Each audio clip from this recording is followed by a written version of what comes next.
التاريخ هو قصة حياة البشر على الأرض. كتبوا الإنسان عن نفسه وعن حياته بكل تفاعلاتها مع الواقع والطبيعة. التاريخ اختراع إنساني، مصدره هو الإنسان لوحده، وأي حكاية مصدرها مش صادر عن الإنسان ما ينفعش نقول عنها تاريخ. يعني كل الحكايات والقصص والأخبار اللي وردت في كل الكتب المقدسة مش تاريخ، وكل الحواديت والمعلومات اللي وردت في كل الأساطير القديمة السومرية والبابلية والمصرية والآسيوية واليونانية وغيرها ما نقدرش نقول عليها تاريخ. حتى لو كانت الحكايات دي بتتعالج أو بتتكلم عن موضوعات تاريخية فعلا، فهي برضه مش تاريخ، ولكنها صور شبيهة بالتاريخ. ده بعض من اللي قاله كولين جوود في كتابه فكرة التاريخ. كولين جوود اللي اتولد في نهاية القرن ال19 ومات في سنة 1943 كان ختام لرحلة طويلة عمرها حوالي قرنين من الزمان. الرحلة دي كان هدفها هو أنسنة التاريخ، فعشان الإنسان يفهم تاريخه أكتر ويقدر يتعامل معاه بشكل موضوعي وعلمي كان لازم يتحرر من كل ما هو غير إنساني. الرحلة دي نقدر نقول إن اللي بدأها واكتشفها كان المفكر والفيلسوف الإيطالي جان باتيستا فيكو، صاحب ومؤلف كتاب العلم الجديد، موضوع حلقتنا النهاردة. أهلا بكم.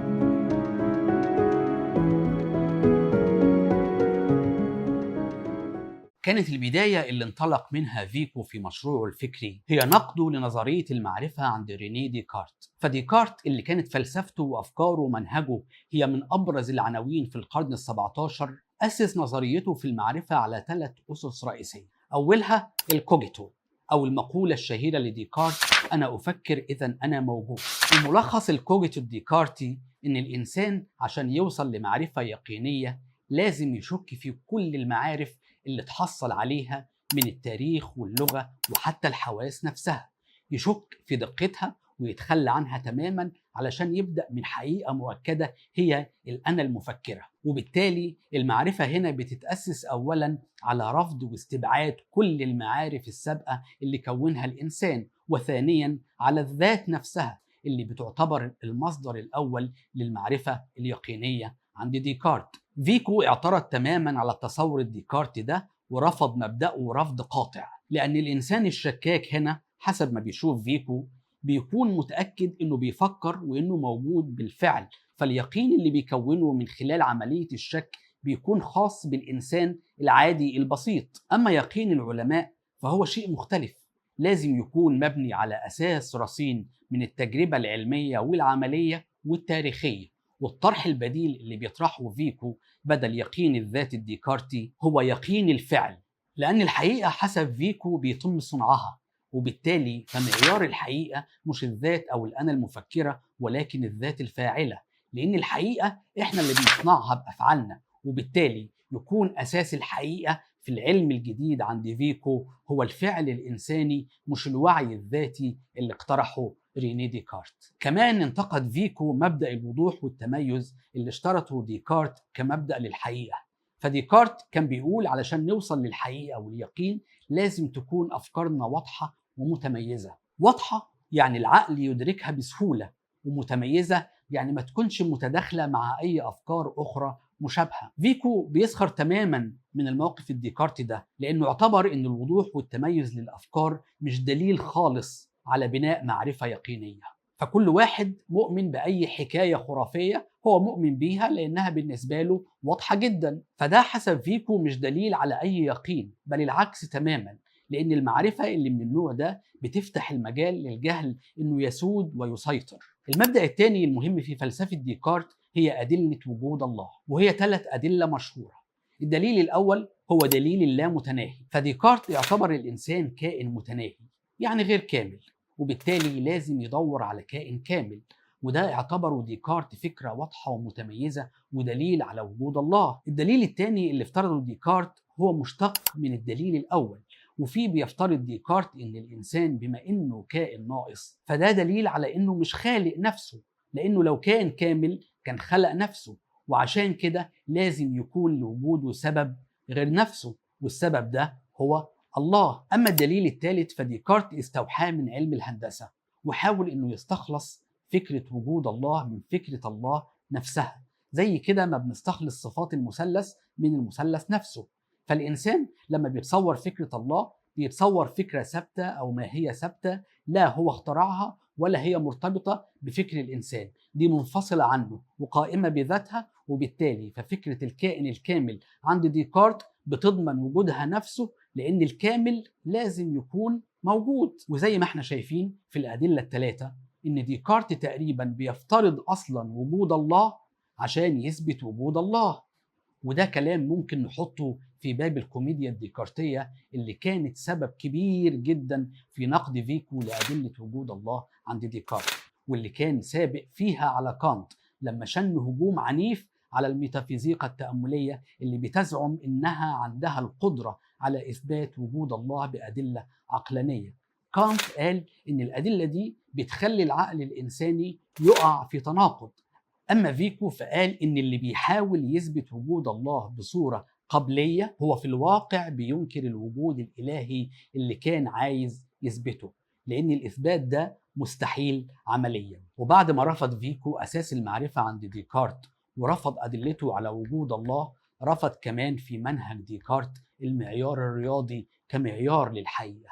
ولكن هنا مش رفض للمعرفة الرياضية نفسها، بالعكس هو كان من المؤمنين جدا بدقة العلوم الرياضية، ولكنه رفض انه يكون اليقين الرياضي هو الطريق الوحيد، لانه شاف ان في الوان اخرى من المعرفة تستحق التقدير والاهتمام، زي اللغة والتاريخ والقانون والاساطير والاخلاق والاديان.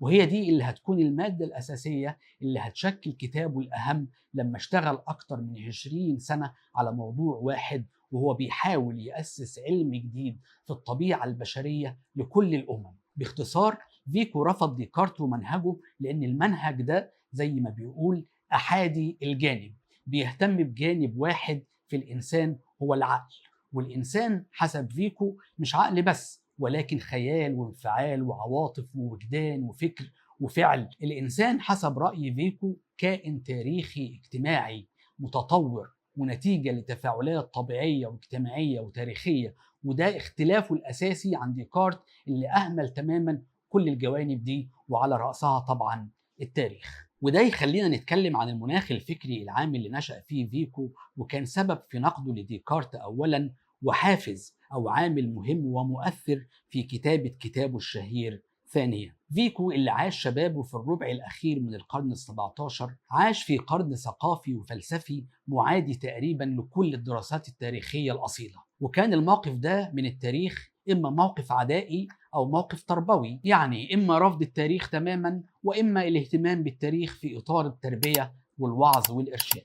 كان القرن ال17 هو قرن فكر ديكارت بالدرجة الأولى، على الأقل في النص الأولاني منه. وديكارت كان معادي للتاريخ بشكل صريح، وبيشوف فيه مجرد حكايات للتسلية اللي هيضر منها أكتر من اللي هينفع، وآمن بشدة إن المعرفة اللي ممكن يحصلها الإنسان من اللغة والتاريخ والجغرافيا والبلاغة وغيرها معارف بلا قيمة، لأنها هتثقل ذاكرة الإنسان بأعباء مش مهمة ومش مفيدة بل مضرة. وده ما كانش موقف ديكارت لوحده من أهمية المعرفة التاريخية، ولكن كان موقف أغلب مفكرين عصره، لأن القرن ال17 شهد على أشهر معركة تاريخية، بس المعركة دي ما كانتش في ساحات الحرب وإنما في الكتب وفي الصراعات الثقافية والفكرية. في القرن ال17 وصلت المعركة دي لقمتها بين فريقين، فريق اسمه فريق المحدثين وفريق تاني اسمه فريق القدامى. ومن الأسامي كده ممكن نفهم المعنى. فريق القدامى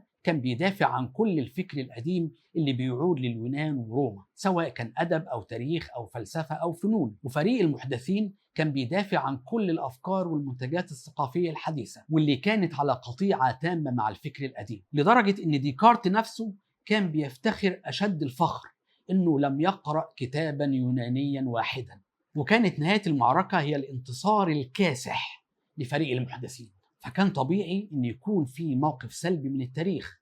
ومع ذلك ما كانش القرن كله معادي للتاريخ، ولا كل المفكرين كانوا ضد التاريخ في المطلق، لكن حتى اللي كانوا شايفين إن التاريخ مفيد زي فرانسيس بيكون مثلا، اللي اهتم اهتمام خاص جدا بالتاريخ في كتابه المهم تقدم العلم، إلا أننا هنلاقيه خلى الاهتمام ده اهتمام جزئي أو اجتماعي أو أخلاقي. يعني مثلا بيكون بيقول إن المعارف كالأهرامات قاعدتها هو التاريخ، لكنه في نفس الوقت كان بيبص للتاريخ على إنه مصدر للعظة الأخلاقية والتربوية. وده برضو كان موقف توماس هوبز اللي اهتم أكتر شوية من بيكون بالدراسات التاريخية، فهنلاقيه قرأ هوميروس وترجم إلياستو، واهتم جدا بالمؤرخ اليوناني ثيوسيديدس، وترجم أشهر الكتب التاريخية كتاب الحرب البلبونيزية بين أثينا وإسبارتا. ولكن برضو هوبز فضل يبص للتاريخ من ناحية أخلاقية وتربوية، وده موقف مختلف تماما عن معنى ومفهوم وقيمة التاريخ في كتاب فيكو. كانت هي دي الخلفية الثقافية اللي انطلق منها فيكو وهو بيحاول يكتب تاريخ الإنسانية كلها، فكتب علمه الجديد واللي خلاه بحث في القواعد المشتركة لكل الأمم. الكتاب بياخد موقف سلبي من كل التواريخ القديمة، سواء كانت تواريخ أسطورية زي أساطير مصر وبابل واليونان، أو تواريخ مقدسة زي ما ورد في العهد القديم والجديد. ولكن ده مش بيقوله فيكو بشكل صريح، لأن طريقته في الكتابة بتوحي للبعض إنه بيكتب بشكل لاهوتي أو بيدافع عن قضايا دينية في الكتاب المقدس، وده هنوضحه مع بعض في الحلقات الجاية. لكن مهم في البداية إننا نعرف إن فيكو كان عايش لسه في رعب وسور محاكم التفتيش اللي كانت في أيامها الأخيرة، إلا إنها كانت لا تزال قوية، لدرجة إن بعض أصدقائه اتحاكم بالفعل بتهمة الزندقة، وده كان سنة 1688. وبالتالي فيكو عاش بالفعل في عصر الإرهاب الديني، وده خلاه يستخدم طريقة معينة في الكتابة عشان يتحاشى اتهامه بالزندقة أو الإلحاد. في الحلقات الجاية هنحاول نستعرض أهم ملامح كتابه العظيم ده، ونفهم طبيعة العلم الجديد اللي أسسه فيكو عشان يكون قانون جديد لكل الأمم والمجتمعات اللي بتحاول إنها تفهم نفسها وتعرف تاريخها اتشكل إزاي، وإزاي نفرق ما بين التاريخ الحقيقي وما بين أشباه التاريخ أو التاريخ المزيف أو التاريخ اللي ملوش علاقة بالإنسان، وكمان نعرف موقعنا بالظبط من حركة التاريخ. أشوفكم على خير عشان نتابع مع بعض سلسلة حلقاتنا عن الفيلسوف الإيطالي الكبير جان باتيستا فيكو.